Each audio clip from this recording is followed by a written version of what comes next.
Hey, this is David the RV Shepherd, and today I want to go over our inspection report for this 2018 Fleetwood Bounder 33C.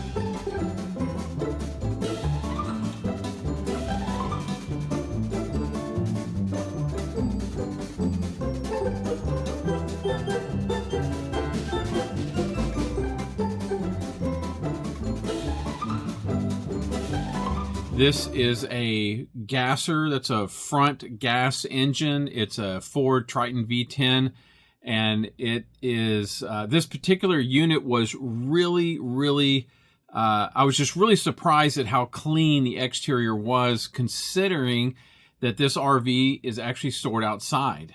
I even talked to the owner as we were getting done, and I said, you can tell this thing is kept indoors or at least under a cover. And he said, no, actually it's not. It's kept outside next to my house. And I said, well, I'm really surprised because the roof and the paint and everything is in really good condition. I said, any tips there? He said, every single month I get up on the roof and I also wash the whole RV with that RV wash and wax stuff.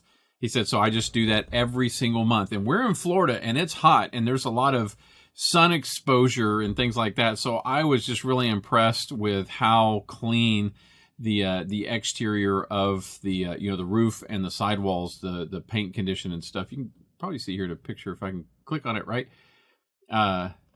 Even just looking at this picture, you can kind of tell that it's in really good condition.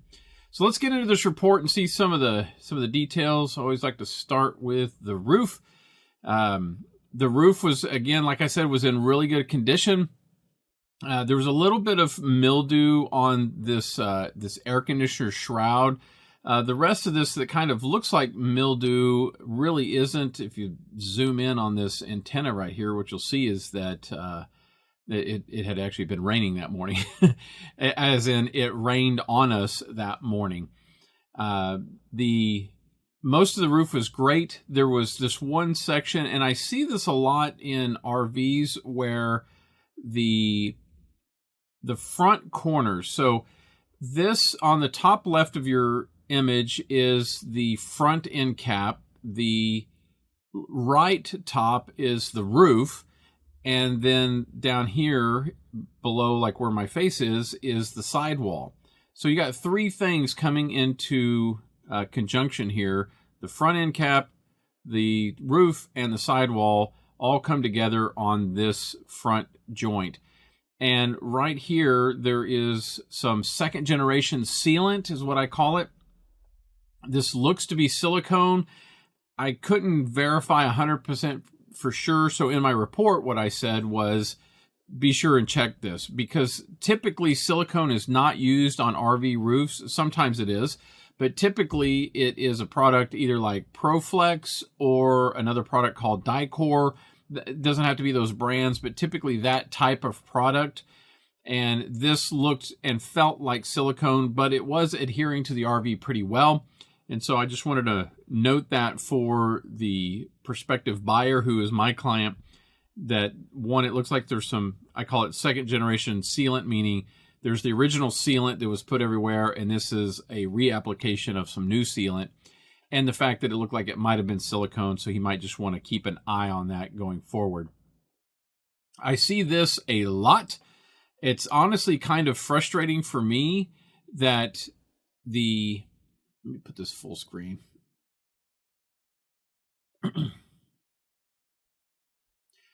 Why do manufacturers manufacture things on the outside of an RV that's going to rust? This is one of those things that just like, I don't know why they keep doing this, but these are clips, clip down points for a roof vent cover. So you got the vent is the lid that opens and shut, and there's usually a little fan in there. And then there's a cover you can get on top of them that allows you to have the vent open even when it's raining and not worry about rain coming inside. As you can see, the actual pin that holds it in is not rusted, but the pin point and the bracket for that pin are both rusted on both sides of this cover. This one's worse than the other side. And there was two covers on this RV, and they were both like this. Here's another picture of it with the cover open and kind of pulled away, and you can see like the tab with the little rod piece that sticks up. It has a hole in it, and then that pin goes into it. So why they make these to rust, I have no idea. If you know of another solution that doesn't rust, or maybe painting them or something, I don't know, comment below and let me know, because I'd love to inform my clients, because I do see this a lot. Scrolling down here, there was a small cosmetic dent in the sidewall of the RV here, purely cosmetic. This is what I call a gap in the sealant. So in this picture, I don't know if you can see, I'm standing on a ladder. I've got one hand on the RV, so I have 3 connection points, these 2 feet, and my hand on the side of the RV, holding on to this ridge up here further up. So I'm being safe. If you don't know, my policy, my motto is safety first, never last, have a future, not a past. But anyway, this is a gap in the sealant of this window. This is a framed window on the rear wall of the slide out on the driver's side. Now, this is actually a secondary sealant. The primary seal is actually inside this frame. If you don't know, RV window frames like this are sandwiched. There's an interior frame and an exterior frame, and there's screws that screw them together and squeeze them onto the sidewall from the inside and the outside. They just squeeze onto them. The outside frame has a rubber gasket that goes all the way around it, and so when that squeezes, that compresses that rubber gasket and creates, that's the primary seal. This is actually a secondary seal outside of that, and typically runs, at least over the turn. So this over here on the right is the top, and then this is going down the left-hand side. Sometimes these stop about a quarter way down after they've straightened up. Some go further, but they typically do not seal the bottom because you want to allow water to get out if it does get in there. But anyway, there's a gap in the sealant. This is only about 2 or 3 inches wide that needs to be addressed so that can be rectified. Not like a national emergency or anything, but just something that needs to be done. This is a sweep seal that has a problem, and that it is ripped or torn. You can also see it looks like it's a little bit dry. If you don't know, it's actually UV rays that cause the rubber in sweep seals and also on your tires to become dry and brittle and dry rot and things like that. This one's ripped and torn, and that's, as you can see, it's not deploying properly, and it's creating a situation that's going to increase the possibility that rainwater can get inside this joint right here, where there's a small gap where the slide out travels in and out of the opening on the sidewall of the RV. Now, on the bottom of this same slide out, there was some significant scratching on the bottom where it travels through the opening. So if you don't know, an RV construction, there's the whole sidewall of the RV, and then they cut a hole in that RV so that they could put a slide out in. A slide out is just a big box that they slide into it, and then there's rollers that help hold it off the floor.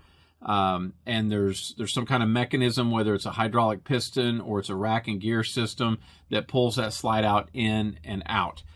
And this particular one here is dragging on the bottom. At first I thought it might be rollers, but to have 1, 2, 3, 4, 5, 6, and there's some more further up, seven rollers all going bad at the same time seem not likely to me.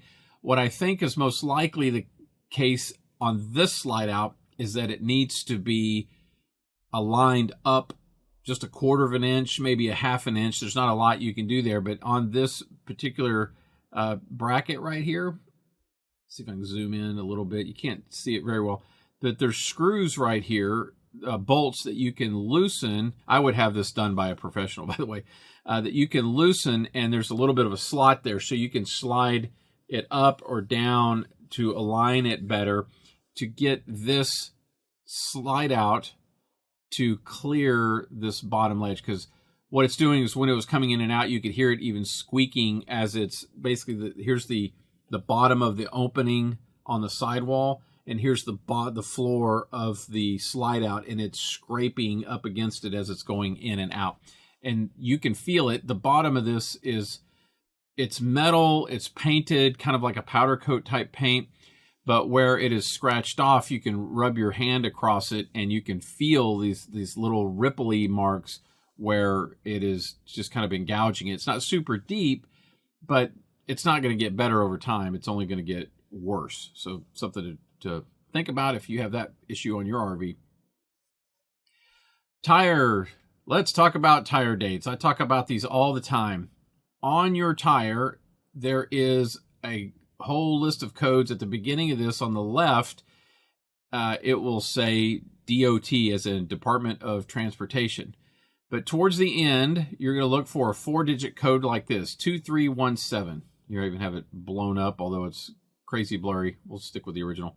2317. 2317 is the week and year. So it's the 23rd week of the 17th year. That means that these tires are older than 6 years old, and the National Traffic Safety Board in the United States recommends that tires be no older than 6 years on any vehicle. Now, on cars, we typically outdrive the tire before we get close to that 6-year point. That's because we go to work, the grocery store, our friend's house, the movies, church, out to eat, school, whatever it may be, right? You drive your car all over the place. And you go on a family trip or something like that, and you run up the mileage on those tires and wear them out, and you got to get new ones. On an RV, it's usually the opposite, because RVs, we drive them and park them, right? We might drive them 1,000 miles, and then we'll park them, and they'll stay there for several weeks, and we'll drive it 1,000 miles back, we'll put it in storage, and it'll park, and it'll stay there for months. So we don't put a lot of miles on RVs. The tires tend to age out. So while the tread may look great, even the sidewalls look great on these things, they've kept them covered, so they've kept them out of that UV light that can cause it to dry rot faster. It's still older than 6 years, and that's what the National Traffic Safety Board recommends, that the replacement period. And all 6 of the tires on this RV were like that. Here's just some overview pictures of the undercarriage. You know, this is the engine drain pan. Here's some of the drive mechanisms coming from the front transmission going towards the back differential. Here's a picture of that rear differential. And here's a picture of that same differential from the back of the RV behind the axle looking forward. You can see this is the rear tires and these are the front tires up there. Scrolling down some more. I usually talk about, I perform a hot skin test, and this is just a picture showing that from the step there is no voltage there, so there's no risk of getting electrocuted by being barefoot and stepping on this step and then stepping on the ground and creating a circuit through your body. That's called electrocution. That's bad. Here's a picture of the interior. I always do an interior inspection of the breaker box. A few things that we check, besides making sure the power is secure, that's the first thing I check before I touch anything else, but is to make sure all these breakers are secure on their mounting brackets on these bus bars, to check these connections here to make sure that they are secure and firm on all these neutral wires. And then behind there, this other bus bar is for all the ground wires, making sure they're all secure. And then also looking for signs of dirt, debris, broken things, and the biggest thing being heat or things melted. I'm going to link in this video below to another video I have of an inspection we did recently where we opened this up and we found a lot of things melted. That was not good. This one was in great shape. The water level was low on the batteries. Let me pause for just a second and get this video. Okay, this is this Fleetwood Bounder. The batteries are underneath the step. So this, I'm not real fond of these. I have another short video I'll link to that. These are a pain to get to. You're supposed to check the water levels every month, but you have to do some major taking things apart in this step to get to the batteries on these Fleetwood Bounders. But the batteries are there, and I could only get to 2 of them. And if you look in there, you can see that they're the water level is not above the plates. You can see they are kind of damp, but the water level is nowhere where it should be. And then there's the next two, or the next battery. So these are the two middle batteries. But then when I get to the side batteries, I can't open these fill ports because, see, this little lever right here is hitting this wire, and so I can't get it to open. It's such a pain in the neck. I don't know why they wire these. It's like, what, they don't even want you to check the water. And it's like this as well. I'll move my face out of the way. On this other side, these things are checking. So what needs to happen is these wires need to be moved out of the way so that they'll operate like this one operates. That's the way it should. You should be able to twist it, open it, and close it with no problem at all. This particular spot right here, there was a spider web inside this external LP fitting. And the only reason there was able to be a spider web there is because there was not a dust cover. These external fittings should have a dust cover. Typically they're blue, and that dust cover helps prevent critters from making a home inside this little hole. So make sure that your LP external connection, if you have one, these are great for connecting a grill, so you can run your grill off the propane in the RV. But if the connection doesn't have the dust cover, then critters are going to make a home in there, and you don't want that. These are the propane leak tests where I just did the test. It's a 5-minute test to make sure this sits at 8 inches of water column, which it did, so that was a great test. This here is the LP detector inside the RV. It is also too old. It shouldn't be older than 5 years. This one is too old. And in the video here I'll play, it's even blinking end of life. So if you look at the video when I play it, it's blinking red, red, green, green, red, red, green, green, which on the label plate says that means end of life. So there might be some audio here, but let me play this real quick. Red, red, green, green, and it was beeping. It was constantly beeping. It never stopped beeping the whole time we were there. The carbon monoxide detector was also expired or outside its lifespan. And this is something I see pretty common, that detectors will be too old.